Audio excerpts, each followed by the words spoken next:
Hello everyone. हम ethics quotation based PYQ देख रहे हैं जिसमें हम 2019 में आए पीवाईक्यू को देखने वाले हैं। व्यक्ति और कुछ नहीं, केवल अपने विचारों का उत्पाद होता है। वह जो सोचता है वही बन जाता है। ये कोटेशन महात्मा गांधी की है।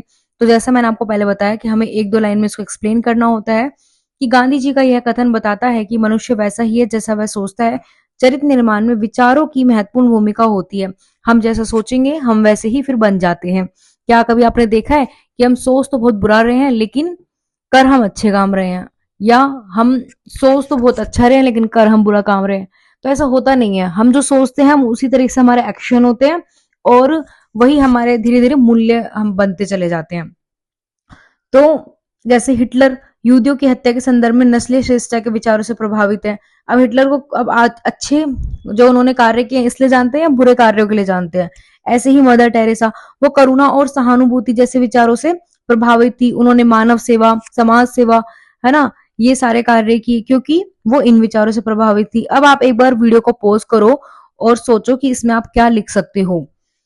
मुझे नहीं लगता इस क्वेश्चन में अगर आप ठीक से सोचते हो तो शब्द की कोई कमी रहने वाली है। इनफैक्ट आप ये सोचोगे कि मुझे क्या तो लिखूं और क्या मैं छोड़ूं, क्योंकि इतना कुछ लिख सकते हो ना आप। बस आपको अपनी जो सोचने की स्किल है ना उसको बड़ा करना है। हम एथिक्स में इतने सारे देखते हैं कि एक सिविल सर्वेंट में इतने सारे जो मूल्य हैं वो होने चाहिए।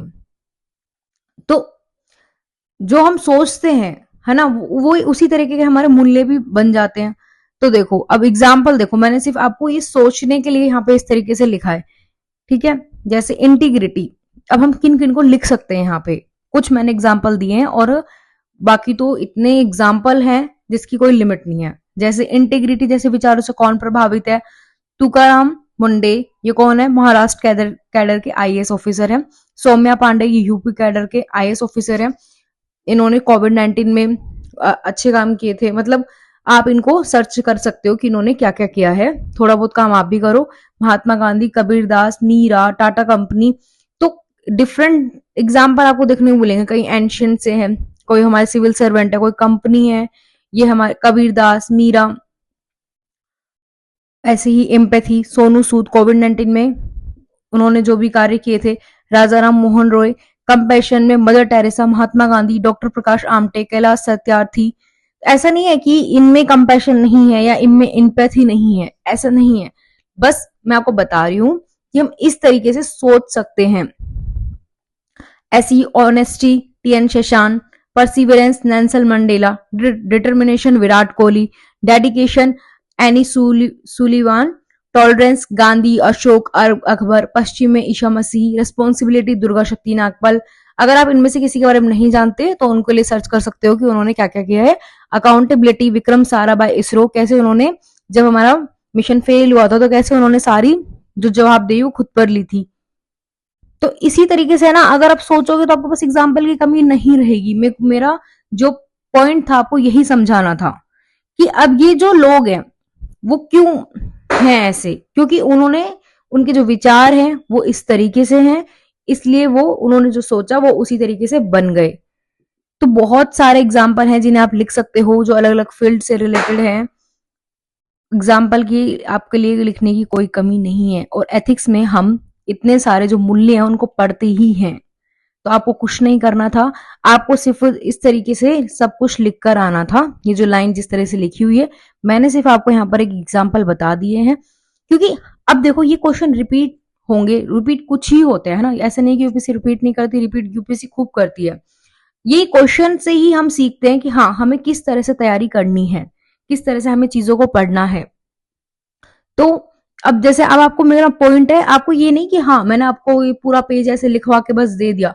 मेरा ये काम है कि मैं आपको आपके जो सोचने पे है उस पे काम करवाऊं। उससे ये होता है कि अगर आप इस तरह से सोच ले जाते हो तो आपको बहुत ज्यादा मेहनत नहीं करनी पड़ती है। इनफैक्ट जो आपने पढ़ा हुआ है आप उसी को मल्टीपल टाइम यूज ले सकते हो अलग अलग सब्जेक्ट में, चाहे GS1 में, GS2, GS3, GS4, क्योंकि सब चीज आपस में एक दूसरे से कहीं ना कहीं इंटरलिंक होती ही है। इसमें हमने एंशंट से एग्जाम्पल डाल दिए, या फिर आप जो रिसेंटली सरफिरा मूवी आई थी अक्षय कुमार की जिसमें वो रियल स्टोरी पे ही बेस्ड थी, दक्कन एयरलाइन के संस्थापक थे, तो उनमें क्या था, करेज था या नहीं था?